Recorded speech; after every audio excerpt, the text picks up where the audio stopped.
রংপুর দীর্ঘদিন ধরে এই উন্নয়ন থেকে বঞ্চিত আছে। আমি এই বঞ্চিত মানুষদেরকে আমি উন্নয়নের পথ দেখাতে চাই। ইনশাল্লাহ আমি রংপুরের মানুষের যে দীর্ঘদিনের যে সমস্যাগুলো আছে, যেমন রংপুরে যানজট সমস্যা আছে, রংপুরে বেকারত্বের সমস্যা আছে, অনেক বেকার যুবক চাকরি পাচ্ছে না, রংপুর মেডিকেল কলেজ স্বাস্থ্য যে ডিপার্টমেন্ট আছে সেখানে দুরবস্থা আছে, রংপুরে যানজটের সমস্যা আছে। সর্বোপরি রংপুর দীর্ঘদিন ধরে এই উন্নয়ন থেকে বঞ্চিত আছে। আমি এই বঞ্চিত মানুষদেরকে আমি উন্নয়নের পথ দেখাতে চাই, আমি উন্নয়ন দেখাতে চাই। আমি রংপুরকে কিভাবে উন্নয়ন করতে হয়, রংপুরের মানুষকে সাথে নিয়ে সেই কাজটা করতে চাই।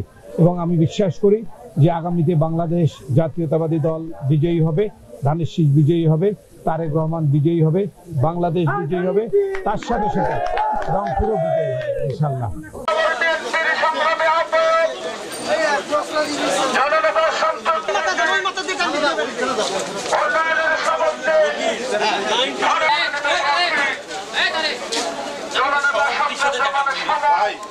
তারেক রহমানের মনোনীত প্রার্থী